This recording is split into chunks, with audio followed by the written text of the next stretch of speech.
Virmo, Nate Duna Pidiyante,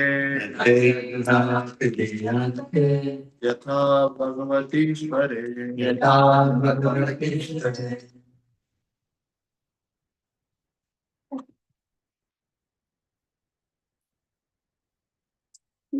Yes, can you?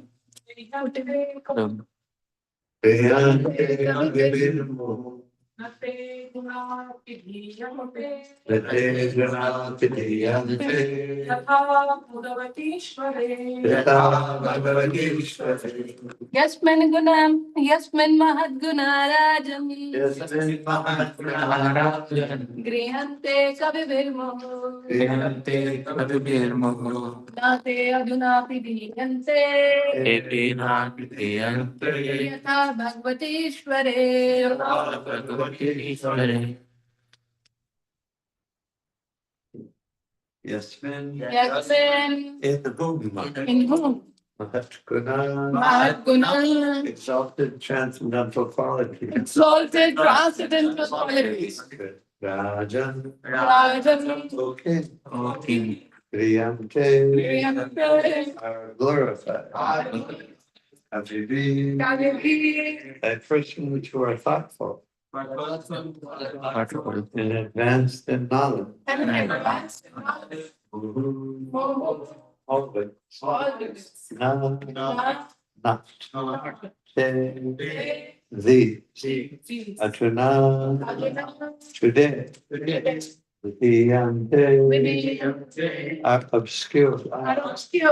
Yata. Just as. Bhagavati. In the Supreme Personality of Godhead.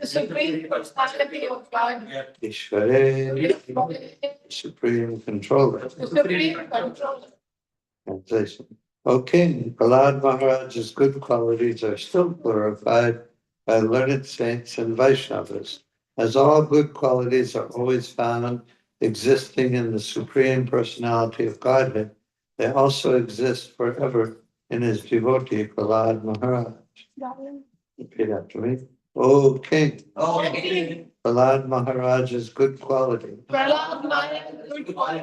are still glorified by learned saints and Vaishnavas, as all good qualities are always found existing in the Supreme Personality of Godhead. They also exist forever in his devotee, Prahlad Maharaj. Oh, that's perfect. From authoritative scripture, it is learned that Prahlad Maharaj still lives in Vaikuntha Loka, as well as within this material world, on the planet Sutala. This transcendental quality of existing simultaneously in different places is another qualification of the Supreme Personality of Godhead. Goloka eva nivisate akilatma bhuta. The Lord appears in the core of everyone's heart, yet he exists on his own planet, Goloka Vrindavan. The devotee acquires qualities almost the same as those of the Lord because of unalloyed devotional service. Ordinary living beings cannot be so qualified, but a devotee can be qualified like the Supreme Personality of Godhead, not in full, but partially. Om again to Randasya Gananashakaya Chakshur Militanyena Tathana Shri Gurave Namaha Shri Chaitanya Vishnu Stapitanyena Bhutale Swayam Rupa Karanaya Tate Savanantikam Vandeham Shri Guru Shri Rupa Shri Guru Vaishnava Shri Rupam Sarvyatam Sahaganam Sajivam Sadekam Savadutam Palitana Setam Krishna Chaitanya Devam Shri Radha Krishna Padam Sadhana Valita Shri Vishakam Vinamsram He Krishna Karuna Sindhu Dinabandhu Jagatpati Gopesha Gopika Kanta Radha Kanta Namaste Tapta Kanchana Gaurangi Radhe Vrindavaneshwari Vrishabhanu Sutadevi Radhamani Radhe Panchakapta Parigasta Vipasindhu Vyayavata Patitanam Pavanebhyo Vaishnavebhyo Namo Namaha Jai Shri Krishna Chaitanya Prabhu Nityananda Shri Advaita Gadadhar Shri Vasari Gaura Bhaktavinda Hare Krishna Krishna Krishna Hare Hare Rama Hare Rama Rama Rama Hare Hare. O King Prahlad Maharaj's good qualities are still glorified by learned saints and Vaishnavas, as all good qualities are always found existing in the Supreme Personality of Godhead. They also exist forever in his devotee, Prahlad Maharaj. We have a line in the Sri Guru Charana Padma as the Vedic scriptures sing of his qualities. In this case, it's Prahlad Maharaj, of course, specifically in the Guru Puja, we sing for Srila Prabhupada. And of course, then each disciple sings for his own spiritual master the same words. And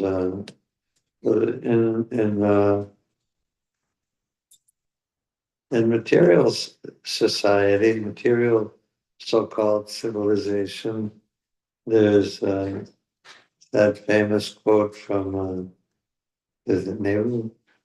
Somebody asked him, what do you think of Western culture? You just saying this the other day. Yeah, yes.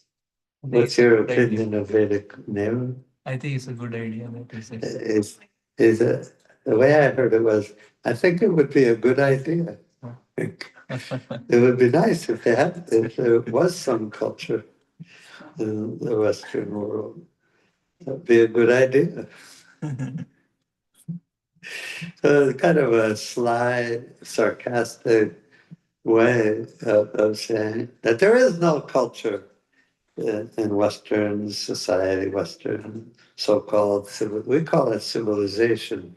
In the United States, we were taught growing up that really the only civilization, the only culture is the United States and maybe Europe. And outside of this is what we learned growing up, that outside of the Western culture, there really is no civilization. But the real thing is, the real fact is that it's exactly the opposite. The only real culture still remaining is in India. And even there, it's becoming less and less, but still it's India. And it's the land of Krishna's culture. Prabhupada used the example of an elephant. That when an elephant is alive, it's very valuable because it do all kinds of really heavy work. And but even when it's dead, an elephant is still valuable for its skin and its tusks. So he compared that to Indian culture in the Kali Yuga, that there's still the original Vedic culture of the spiritual world as manifested more than anywhere else in India is the most valuable thing, because the whole idea of Vedic culture is that the whole idea of the Vedic civilization is that it's a structure leading one ultimately back home, back to Godhead. Within the Vedic literature, there's all kinds of rules and regulations and recommendations for many different kinds of sacrifices, austerities, spiritual practices, that are not pure devotional service to Krishna, but they're given by Srila Vyasadeva for the it's a structure which is meant to everything is there's different levels of the structure and everything in Vedic literature, Vedic shastras, or culture is meant to elevate a person gradually to the real point of any kind of culture, Vedic culture. Veda means knowledge. So any kind of culture, the real goal of it, the topmost position is to um, transform one to any person anywhere in the world to pure devotional service to Krishna. All the other things, they're okay, the worship of demigods or different kind of meditation, different sacrifices, but they're only valuable insofar as they lead to the ultimate goal. Like if you're driving in your car and you have a big desire to go see like Disney World or Vrindavan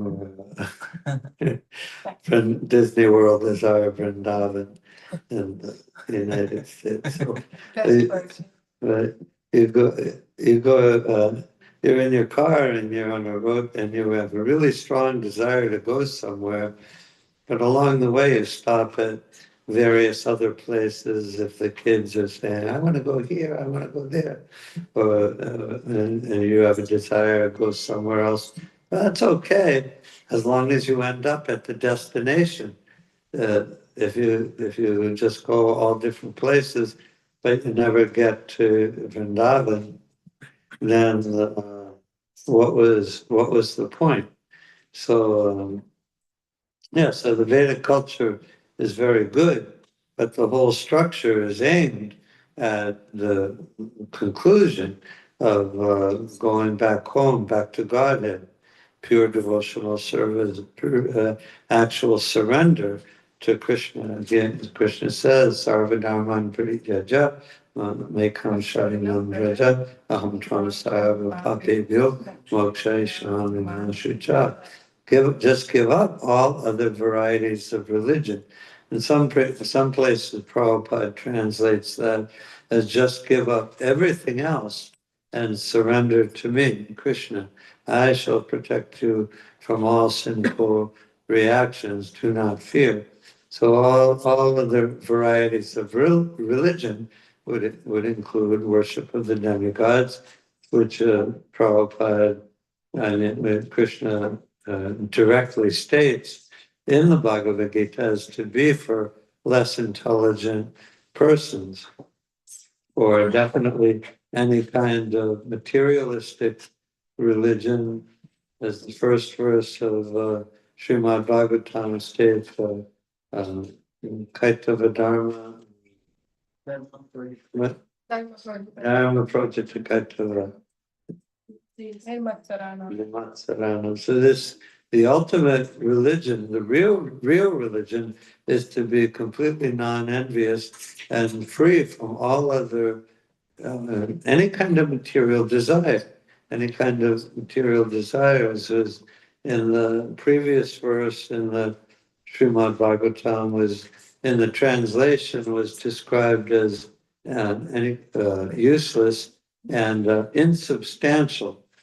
I'll tell one little story that one a senior disciple of Prabhupada told me. It's a very sweet lady lives in Gitanagari for many, many years. Her and her husband joined and moved in the temple in New Vrindavan in 1970, and they had some very personal, special time with Prabhupada when he was there. And this is an incident later in her life, like several years ago, when her kids and her grandkids were going through all kinds of trouble and difficulty. and with education and work and on health and all kinds of things. And so they were suffering a lot. And as their mother and grandmother, she was also suffering very greatly. She was extremely soft-hearted, warm-hearted person for everyone, but of course, especially for children and grandchildren. And then she's suffering so much. Then in her dream, one night, several years ago, and Krishna came to her in her dream, and she saw Krishna, and Krishna was very kind to her, and he smiled at her, and with her, and he said to her in her dream that there's no trouble, no difficulty, that my beauty is not sufficient to overcome or destroy. And in her dream, she saw she was like she in a very dark, troubled place. But when Krishna came to her in her dream, she saw that all this trouble, all this darkness, was just like a fog that she could just easily just put her arm through it, put her hand through it. It wasn't substantial in her day-to-day life. It seemed to her extremely substantial. She's in so much distress, but in her dream she could see that. And Krishna smiled at her and said that to her, and she could see that all this trouble was just like a fog. There was really nothing there. And so I completely believe her that Krishna, that this is exactly what happened, and that Krishna definitely came to her in her dream, and he was real. His presence was real, not a dream presence, although he came to her in a dream. But anyway, that's the nature of any kind of material life, any kind of material sense gratification. What you think is so substantial position in the material world, in business or government or whatever kind of possessions we have, or whatever we have in the material world, it's insubstantial. It's not. It seems real. It seems solid, but it's not. It's like a fog, or it is described as Maya. So Maya means that which is not. So that which is not, but it seems real. What do you mean, that which is not? My family, my house, my car, my job seems real to me, but it's not. It's not real. It's real in the sense that it's a real illusion. But yeah, the the impersonalists describe this world as the material world as completely unreal, and the spiritual world as real. And Prabhupada, it's true, and Sat, and this material world is Asat. So in that sense, in the sense that it is Krishna's creation, it is Krishna's Maya, and Krishna's Maya is real in that sense that that's what we perceive in the material world all around us. So in that sense, it's real, but it's temporary, and whatever we have will go in the course of time. Whatever we had in our previous lives, it's all gone. Nothing remains of what we had in our last life, or 10 lives ago, or 1,000 lives ago. Nothing is remaining from all those lives. And whatever we have in this life, it'll also go, and it won't stay. So it's unreal in the sense that it's illusion or temporary, but it's real in the sense that it's Krishna's Maya, and in that sense, it's real. But for us, the devotees, we have to be able to see through the illusion, and we are. But the way we see through it is not the way that Mother Taruni saw through it in her dream and experienced it as completely insubstantial. We still see it as substantial, but we know philosophically, we see through the eyes of Shastra. And that's the real seeing, Shastra Chakshu. We don't depend on our eyes. Prabhupada always gives the example that what can you see with your eyes? You see, my eyes are very good. I can see very clearly. I had one friend in high school who could read the small print of a newspaper from like 20 feet away. And of course, all I could see was a blur. So he had very good eyes, but he couldn't read a newspaper from a mile away, or he couldn't read the newspaper or see anything if someone turns out the lights and it's dark. So all our senses are like that. All our senses are imperfect. So Prabhupada always said, people always want to say, can you show me God? Uh, can you show me God? I want to see God.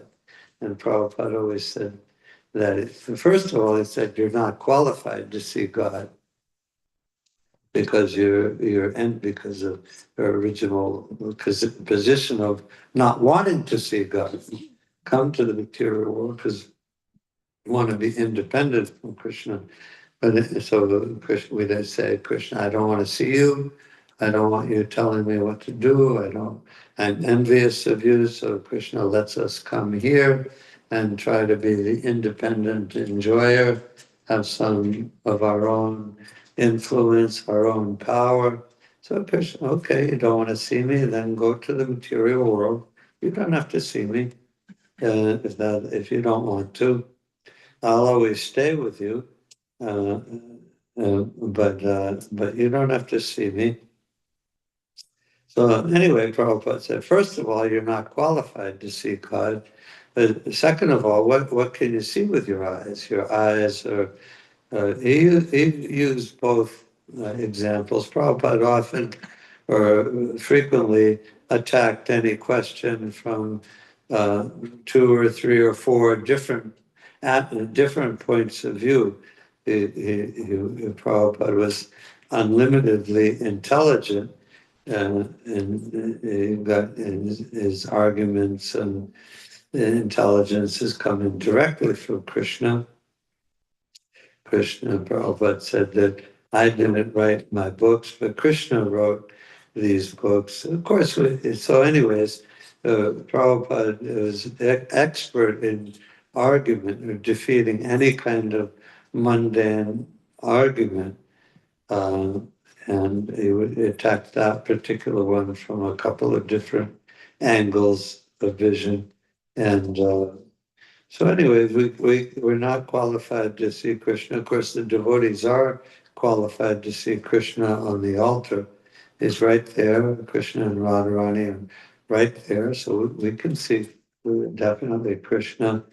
But materialist has no faith in the deity worship. They describe it as idol worship. The good example from the Chaitanya Charitamrita is the old Brahmin and the young Brahmin, and they traveled to Vrindavan together from many hundreds of miles away. How far is it from where they went to Vrindavan? From it's hundreds of miles Yeah, from Sakshi Sakshi Gopal Yeah. to Vrindavan, so it's hundreds of miles.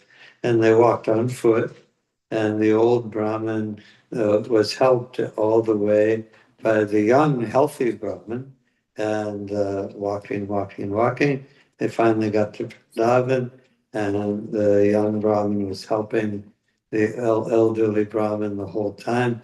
And he was very grateful to his young friend that he met. And he said, I promise when we get back home, you can marry my daughter. And the young Brahmin was like, he said, well, how can you promise that? You're a rich, aristocratic Brahmana, and I'm a poor, uneducated Brahmin, so that your family won't let you have me marry your daughter. But the old Brahmin told the young one, he said, no, that's what I'm going to do. I'm telling you, when I get back, you marry my daughter.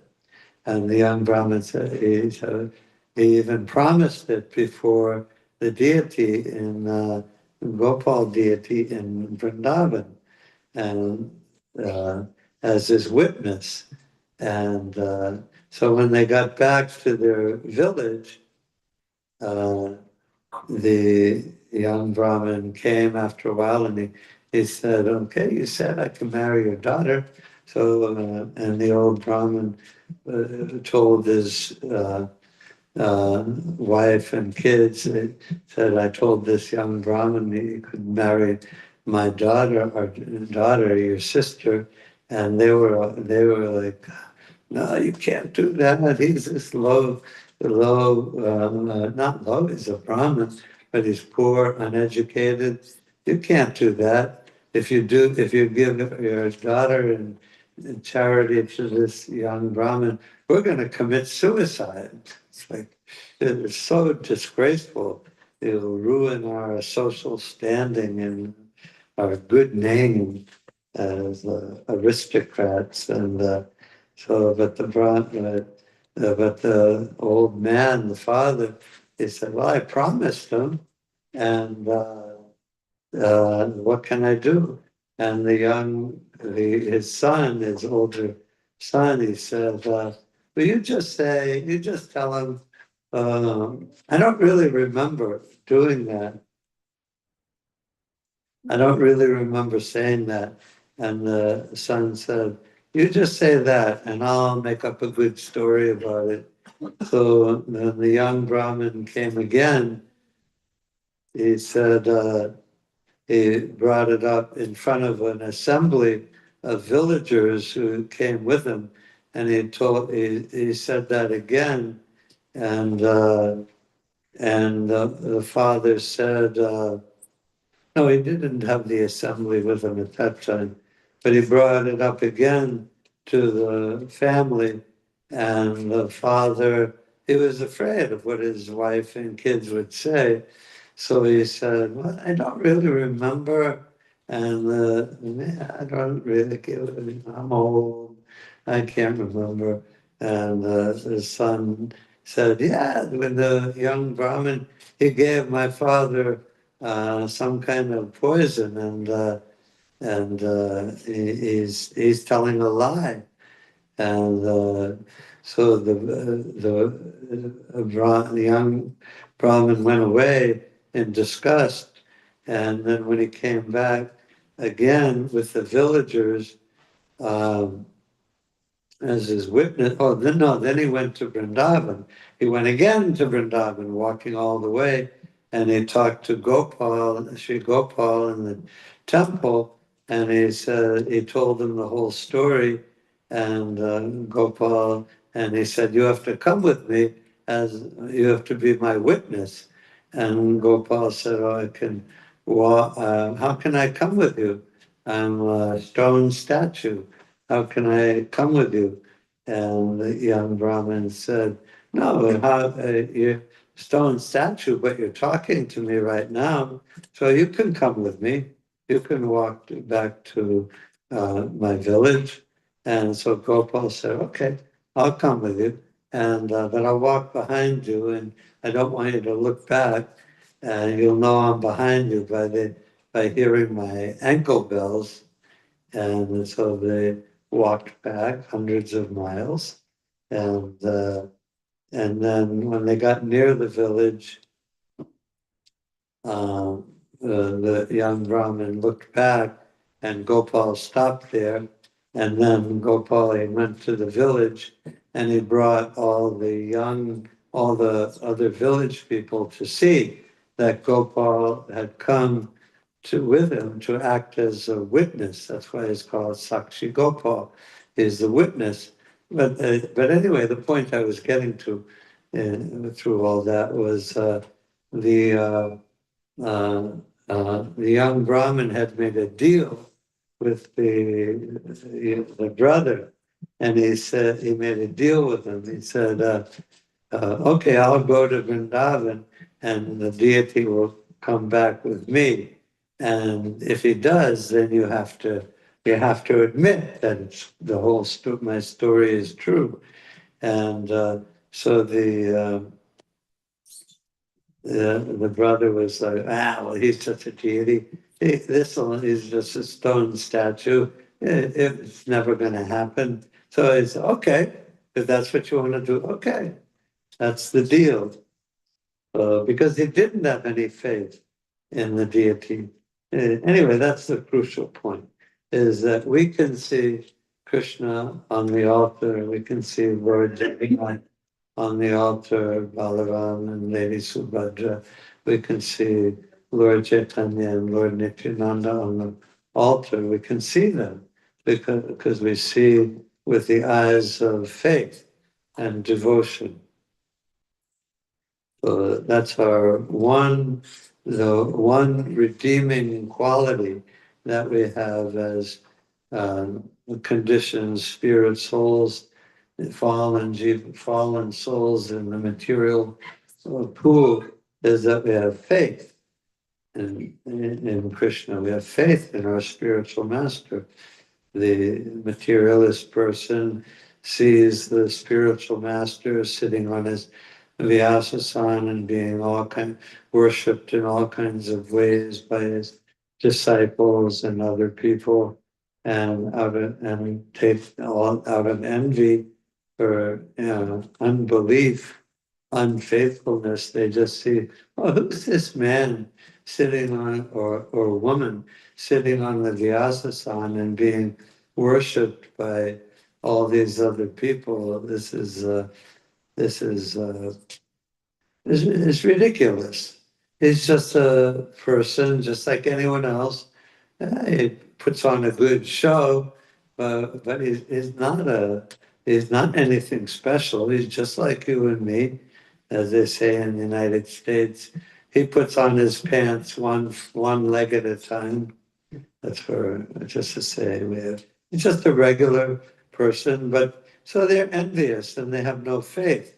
So they can't see the exalted qualities of the pure devotee of Krishna, whose quality is glories are sung in all the Vedic literature. We sing that every day. The qualities are so great that the topmost literature that can ever exist is spoken directly by Srila Vyasadeva, is glorifying in so many places the qualities of the pure devotees. And so all the devotees are great souls. Everyone here is in the classification of great soul. It's not just something we say or something, just some formal way of speaking, but it's a transcendental fact that anyone who accepts Krishna and a pure devotee, representative of Krishna in his heart, as a supreme personality of Godhead and the supreme personality of servitor Godhead. Anyone who accepts Krishna and is representative like that is a great soul. We have faith, and we see them through the eyes of the Shastra.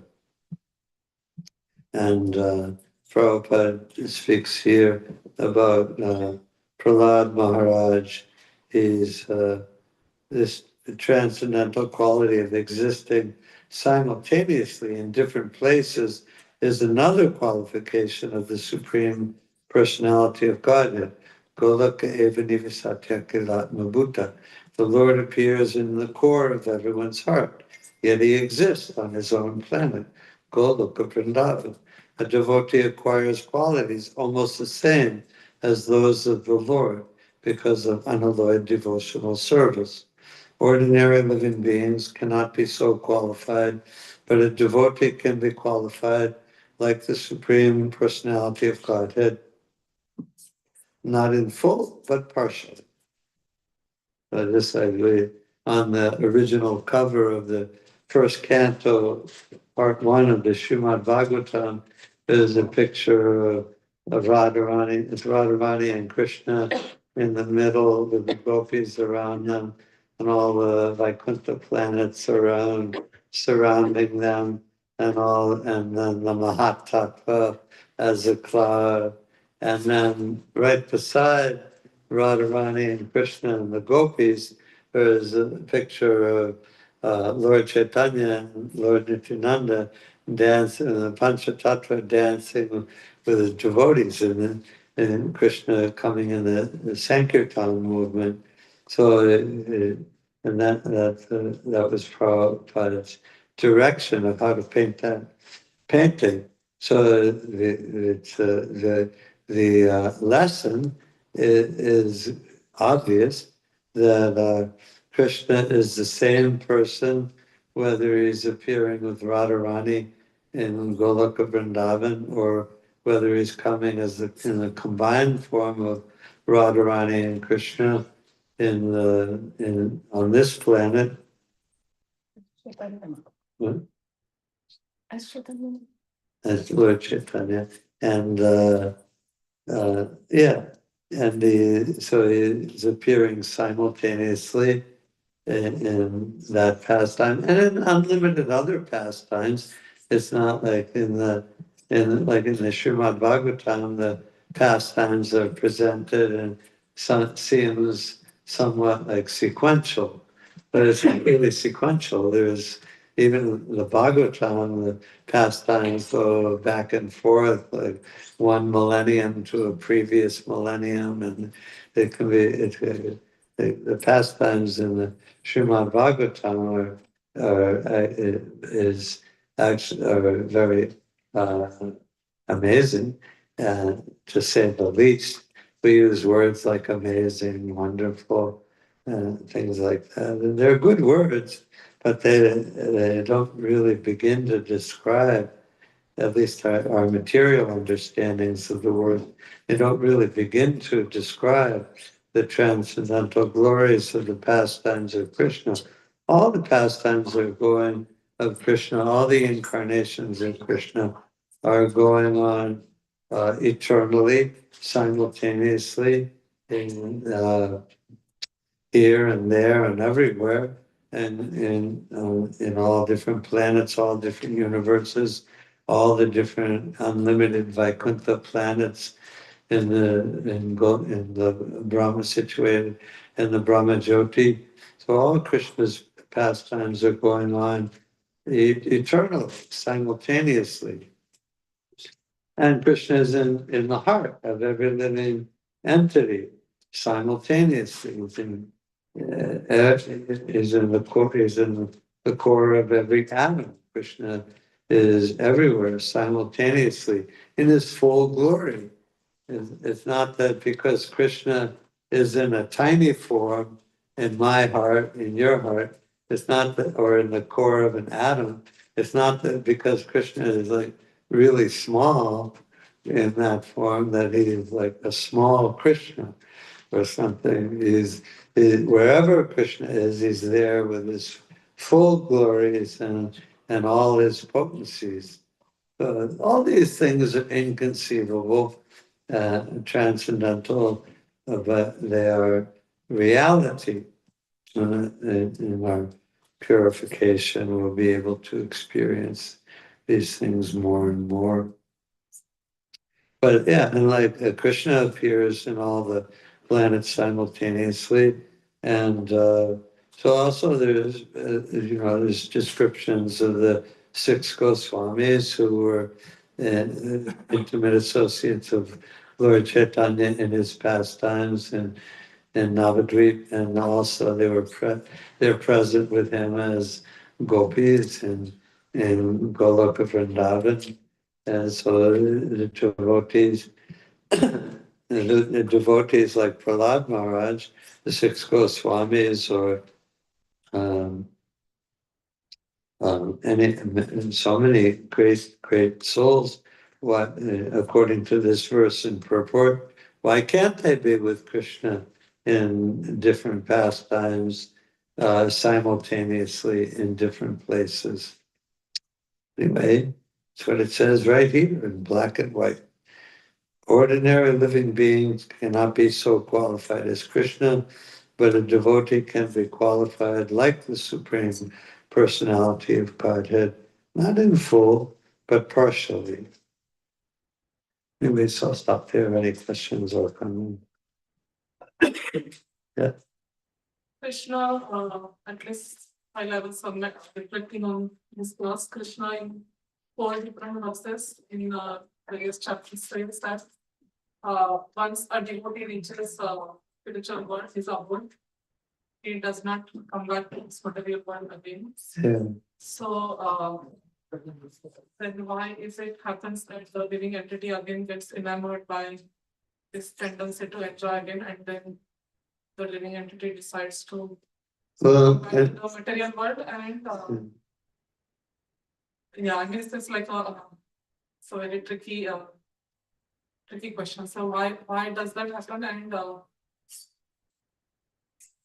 if Krishna gives this guarantee, then why there is no protection for the living entity to not again fall into that trap again, to enjoy independently of Krishna? well, I mean, the verse is there. The many verses are there. The living in, we fall once, obviously, because we're here, and but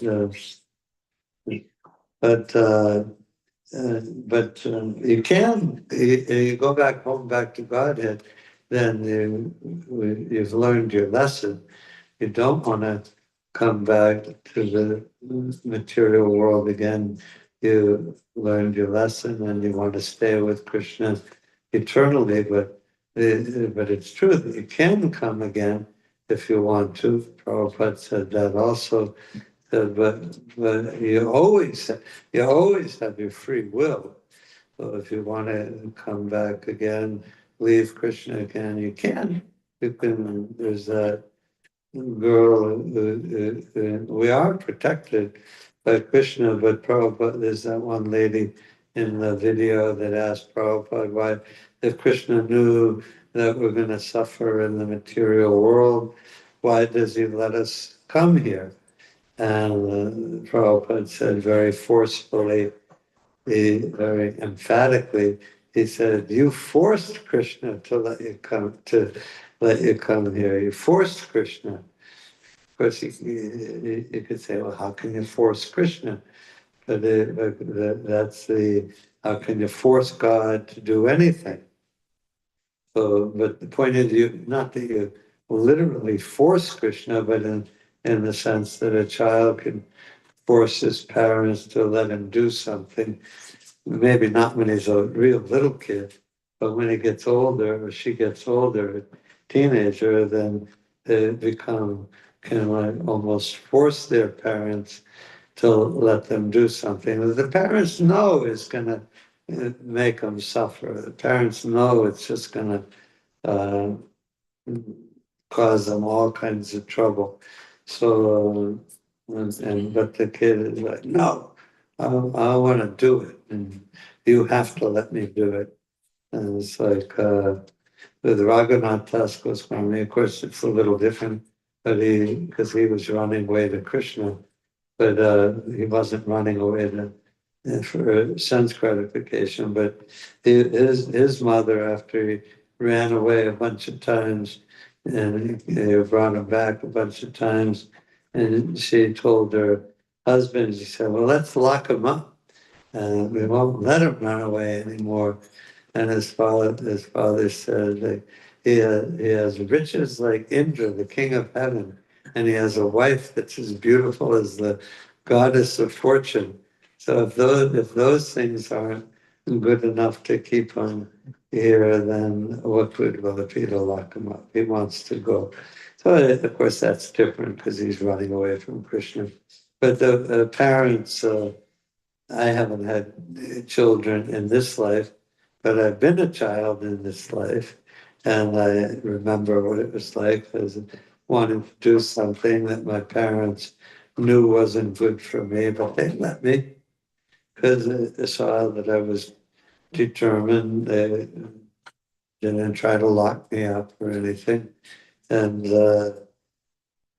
yeah, so we, in that sense, we force Krishna, but then we go back to Godhead, we won't come again. And Krishna does protect us. But yeah, we always have our free will. If we want to, we can be a Krishna again. But Prabhupada said that you won't want to, do it again. It's the age-old question that everyone asks, that I asked, and every devotee coming to Krishna consciousness wants to know, well, why, if I was in the spiritual world with Krishna and happy as anything and laughing and dancing every day, and why did I want to come from, why did I want to leave Krishna? And why did Krishna let me come here if he knew that I would suffer? Why? And it's a question that occurs to, I think, every aspiring new devotee, young devotee. We're always, everyone asks, we all ask the same question because it's like, in that sense, it's a logical question, and but we're not allowing for or we're not accounting for the reality of the situation that we do have a rebellious streak in us or a tendency to not surrender to Krishna and to become envious of Krishna. It's there. It's a possibility in every pure spirit soul. And the fact of the matter is that every one of us here, we're all being good boys and girls now and trying to sincerely surrendering to Krishna and desiring to remember our original love for Krishna. And the devotees do have love for our spiritual masters. We do have love for Krishna in a sort of undeveloped state or infant state. But the devotees, we wouldn't be here for year after year, if we didn't have love for Guru and Krishna. So we wouldn't chant and dance and serve so willingly and humbly and sincerely and with such dedication if there wasn't some love for Krishna. And the Lord Chaitanya, he said in the Chaitanya Charitamrita, I don't have any love for Krishna. If I had any love for Krishna, how could I maintain, why am I still living? But obviously we know that Lord Chaitanya is Radha Krishna combined, and Lord Chaitanya is praying in the mood of Srimati Radharani in separation from Krishna. But Srimati Radharani, Lord Chaitanya have the purest, most exalted love for Krishna. Well, we can say, we do say that, well, I don't have any love for Krishna or the pure devotees in Bhaktivinoda Thakur and or Chandas Thakur and all the Vaishnava writers and disciples. They'll say things like that. I'm the most fallen. I don't have any love for Krishna. But we know that they are pure devotees, and they do have pure love for Krishna, but they're not. But anyway, it becomes a very complex thing. There's the path of love for Krishna stated in the Sri Chaitanya Charitamrita is like a snake. The path of pure love, even in this material world, we see the love between boy and girl is can be very convoluted and like bewildered by it. It can become very scary like that.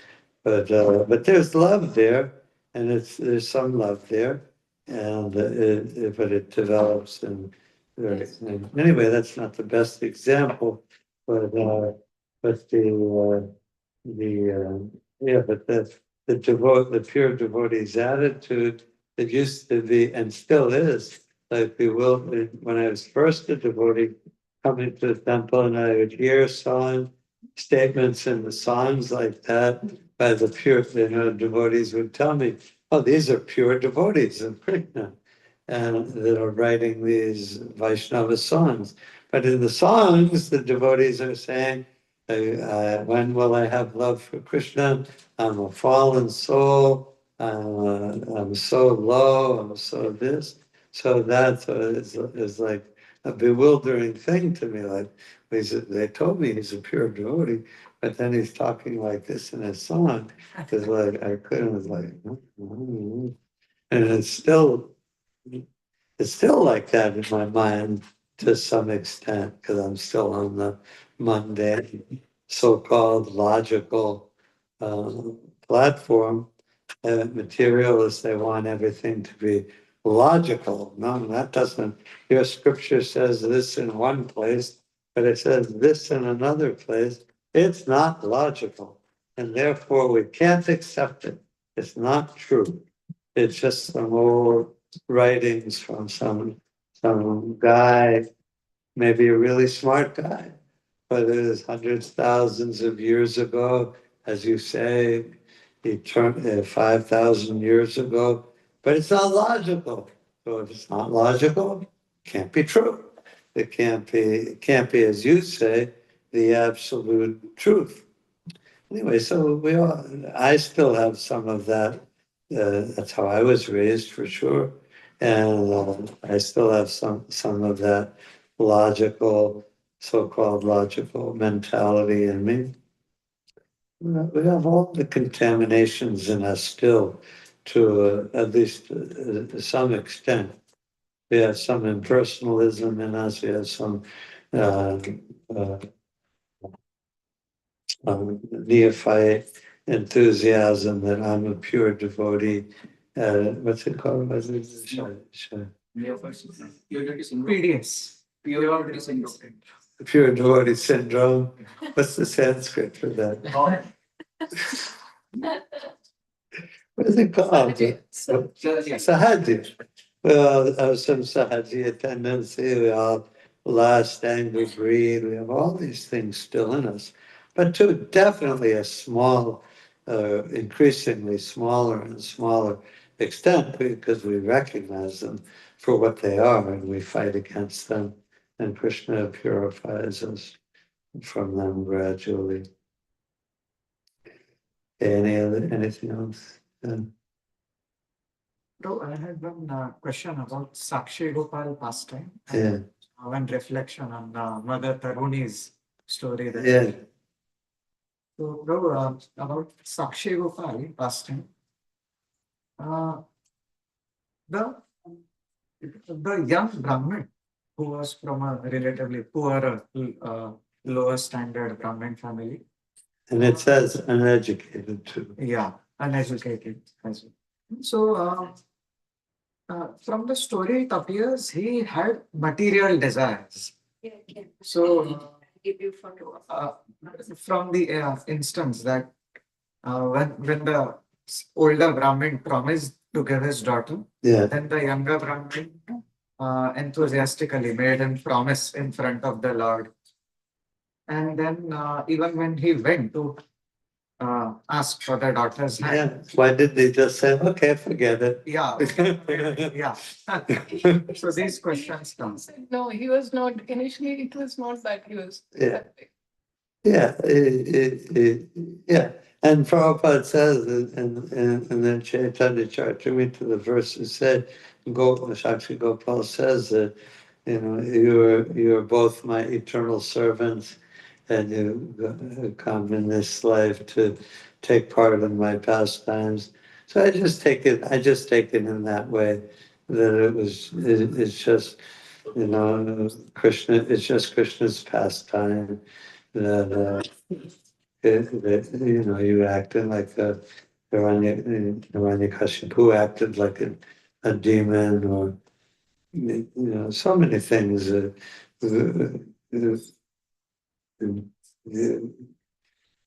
Pandavas, they're all pure devotees. So why didn't they could have said, okay, you don't want to Duryodhana, okay, you don't want to give us any land, okay, we'll just go out. We don't need anything. We're pure devotees. We'll just forget about it. We don't need a kingdom, even if it's only one village. Anyway, I just take it like that, especially because Gopal specifically says that you're both my pure devotees eternally, and just come in this appearance, take part in these pastimes. Okay. So yeah, if to understand it in the right perspective, sometimes to facilitate the Lord's pastimes, even pure devotees may show that they have some material desires. Yeah. Like Arjun's kidnapping of Subhadra. Yeah, so many things in the Krishna book. So many things. And bro, the pastime of Mother Sharuni that you shared, that was really inspiring. You have mentioned this multiple times. Yes, it made such a big and deep impression on me. She's such a really great follower of Prabhupada, and such a great pure devotee. I have the greatest admiration and respect for her. So, bro, in that connection, the lessons you shared of how this material world, although it appears so-called real, it's nothing but a passing phenomenon. Yeah, Like the fog example you gave, yeah, like passing a hand through fog. yeah. It means literally nothing. All the big buildings, skyscrapers, Yeah. everything going on in this material world. But somehow still the mind gets trapped, and the mind thinks that, oh, all this is real. But Krishna's pastimes and all that may be something archaic, old, maybe imaginary. But the fact is that Krishna's pastimes, even when contemplated in the mind, or if some service is offered to Krishna in the mind, like that South Indian Brahmin who prepared kheer, Yeah. and it was all imagination. He was imagining he's offering the kheer. Yeah. But still, it's on the absolute platform because the Lord has accepted. And the Lord will remember it eternally. And He will also remember it eternally. So even though it's happening in His imagination, it is Real. it is real. But the so-called real things happening around, even though they may be happening in physical space, Yeah. they are Unreal. yeah, no better than a dream. Yeah. They are a dream. They are literally a dream. Yeah. Thank you, bro. Yeah, this is, we really need to remind ourselves of this. Yeah. And everybody's worried about going to school and getting good grades, and then getting a job, and getting a family, or maybe not, but some aren't. But getting a family, getting a job, doing this, it all seems very real, and it really troubles your mind. And, oh, I have to do this, I have to do that. But even in this life, never mind next life or eternally, even in this life, in 50, 60 years from now, it'll all be gone. The education will be gone, the family will be gone, the house will be gone, the car will be gone. Even in this life, everything will just comes and goes, comes and goes. Yeah. So that's just in one life. So we go through so many things in this life, and they all seem very real, very substantial, and they bother us so much. We worry so much. Oh, what about this? What about that? But it's all, even within this one life, it will all just okay.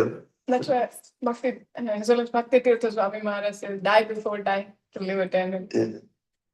Because we are putting so much heart into the temporary. If we put that much heart in the eternal service, we will realize the spiritual world, even in the present life. Yeah, we're living in the spirit. We're living in Vrindavan. We're living in the spiritual world. This is the spiritual world. This is exactly what the sages of Naimisharanya are doing. This is exactly what Lord Chaitanya was doing with his followers, and we're doing the exact same thing. We have the same pastimes in the temple, and Radharani and Krishna have in Goloka Vrindavan. We do the Abhishek and the Govardhan Lila and all the pastimes of Krishna, Radharani and Vrindavan. We're living right now in Vrindavan. We're living right now in Mayapur, in Jagannath Puri. Right now, we are doing Rath Yatra on the streets of Boston. It's not an imitation Rath Yatra, it's Rath Yatra. It's Lord Chaitanya's Rath Yatra ceremony. It's taking Krishna back to Radharani in Vrindavan. It's not a imitation. Okay, let's stop there. All glories to Srila Prabhupada. It's good. Muktyavandya Prabhu.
See that from that bodies.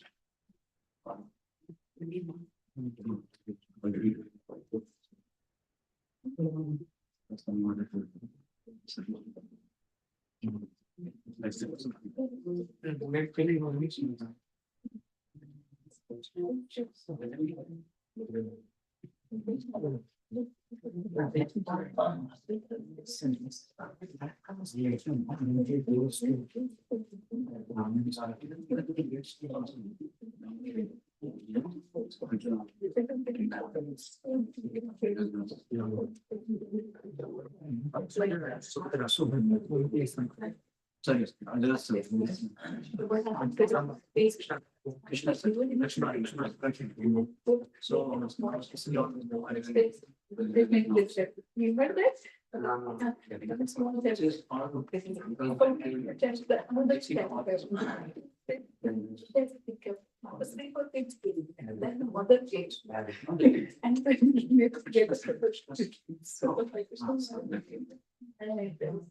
She will take over.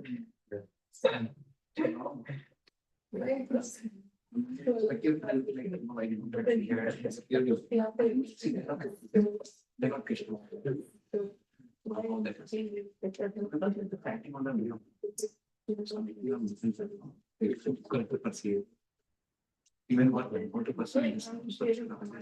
Yes, they have come.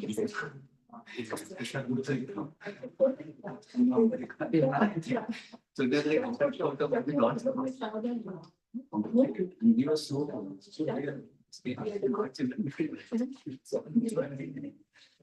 So you got some royal person.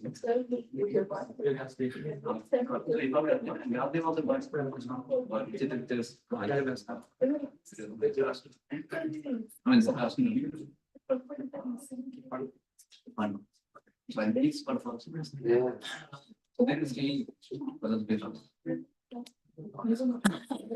That's because purity is makes us very hard. We have somebody like a very